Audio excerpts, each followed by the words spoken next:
It's actually just leafless right now though, and it'll remain that way for about 9 months out of the year in order to conserve water. Pineapple fruit. Like a board.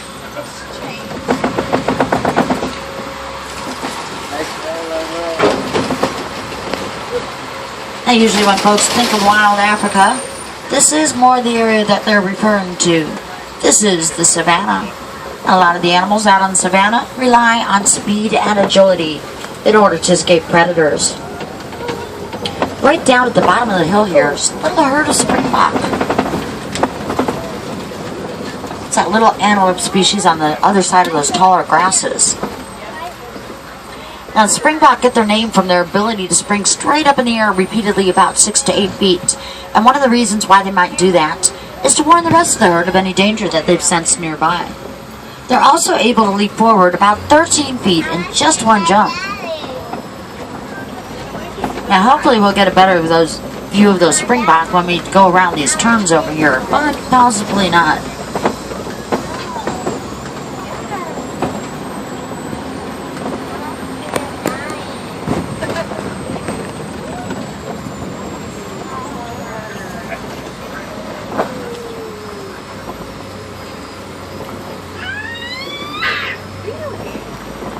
Now there is a pack of African wild dogs over on the left-hand side. Looks like they've already settled down for the afternoon. Sort of a couple of them right up against the rock walls there. Quite a few of them underneath the bush. The African wild dog is also known as the African painted dog. They generally live in packs between 5 to 15 adults, plus any pups that there may be. Now they're usually most active in the early morning and early evening hours. A little bit early, but it looks like they've already settled down for the afternoon, like I said. And that's to basically avoid any real activity during the heat of the day. The African wild dog is considered the most successful hunter out on the savannah. They have a success rate that far exceeds that of any of the big cats found out here because they do hunt as a very organized pack. All these towering structures that you see all over the savannah are termite mounds, home to millions of termites. And they have their very own ecosystems going on inside of there, where they have everything from a nursery for the little termites to their very own fungi garden towards the bottom. Termites will even dig their own wells so that they have a source of water inside of there. Very fascinating structures.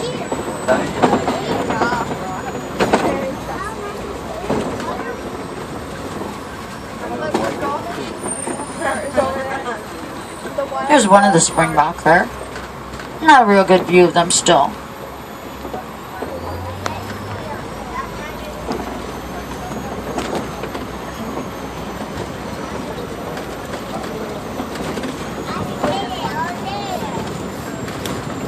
That grayish colored animal right there is the white-bearded wildebeest. It looks like the rest of the herd sort of hiding in the shade there. Now, the wildebeest is one of the animals best known for their migration.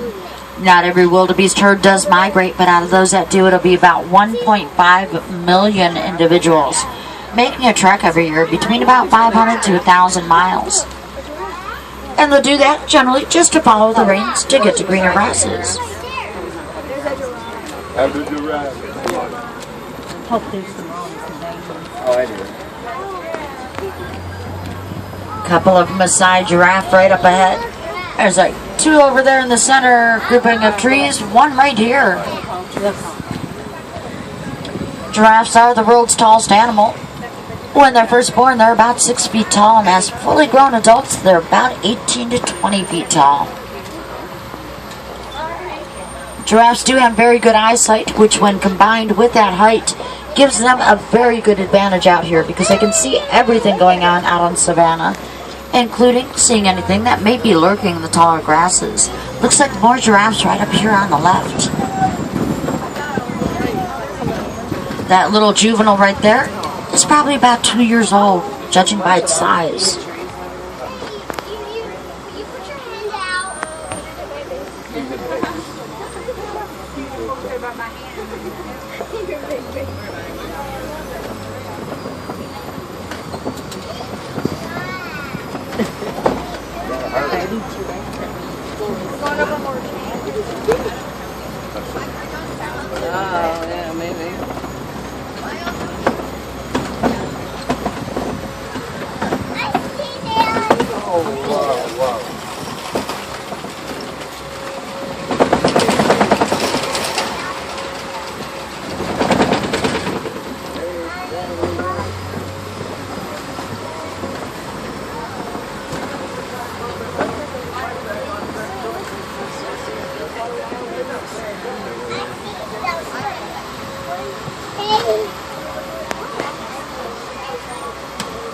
I don't think that.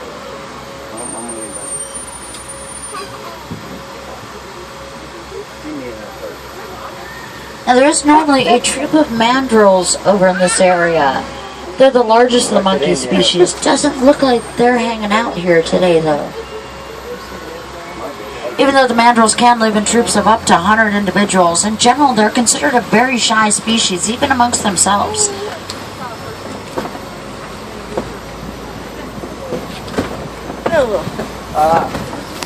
We're going to make our way over to the other side of Savannah. Not going that way. We're going to go this way. That road A is little bit bumpier this way. No worries though. Over. We are well known for our wildlife. Our roads, not so much.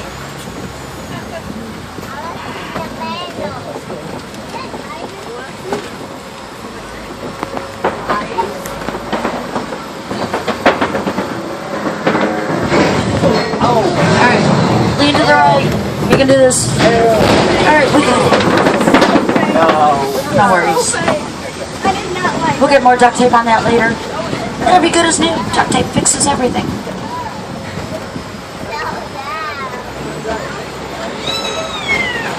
All this around us right here is red clay. It's a very important mineral supplement for elephants. You see their tusk marks right there on the walls. They'll use their tusks, break off a piece, and then eat it. And those do look like fairly fresh marks. Hopefully that means there's an elephant still nearby.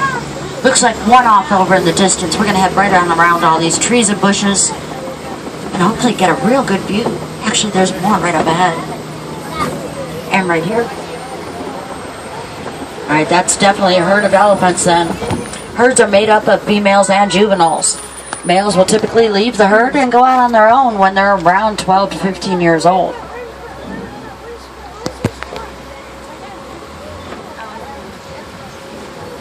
The herd is led by the matriarch of the family. That's going to be the eldest of the females.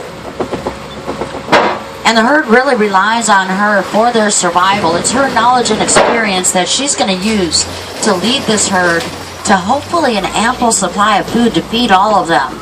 And also to a good watering hole. Very important things. And that can be a very tough job, especially during times of drought.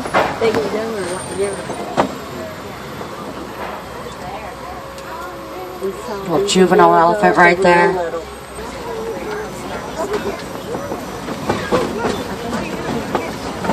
Okay,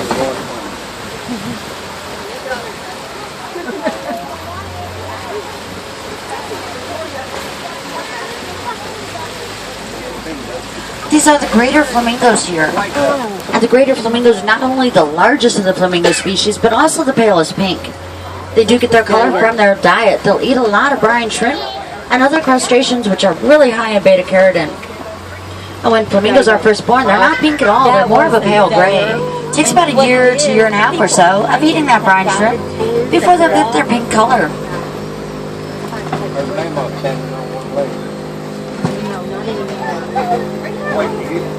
A couple more elephants right over there.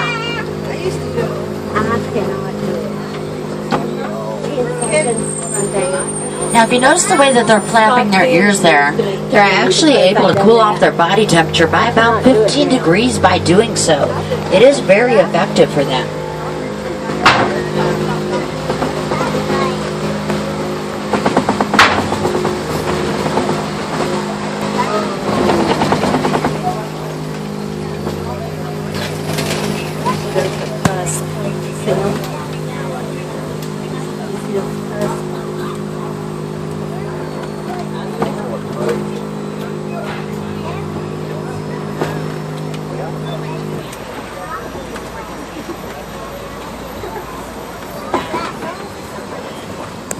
There's an ostrich off in the distance over on the right.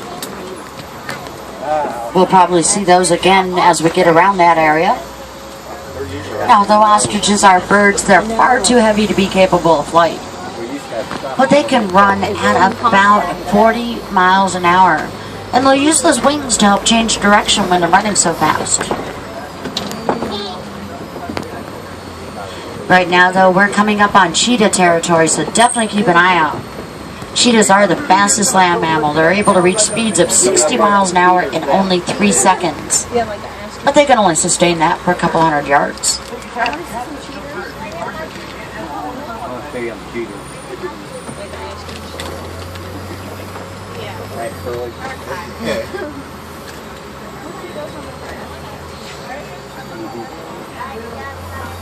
Come on, top back there. Now, a few things really unique about cheetahs. First of all, they are the only cat with non-retractable claws. You can see 2 of them laying right up on the hillside, straight on back. You see where the grass ends? Go about halfway up the dirt area following that. It's too dark. I'm going to pull forward and get us in the shade, and hopefully you'll be able to see them a little bit better. Oh, also, never mind those ones. Right here, laying down. As I was saying though, cheetahs are the only cat with non-retractable claws. That lets them keep real good traction when they're running so fast. They also will hunt during the daytime, and they'll track their prey by sight, not scent. It's very unusual for a cat species. And cheetahs are also the only ones out of all the big cats that can purr.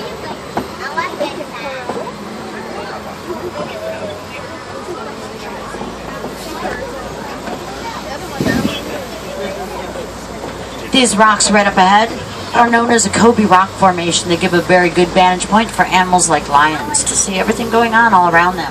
There's a lioness right at the front of these rocks here.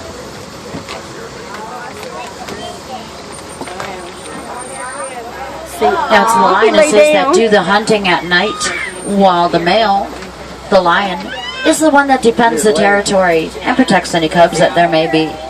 Yeah, lion leg. Well, I saw the head, then it went down. And there he is. There he is. There he is. We've never got that one right there.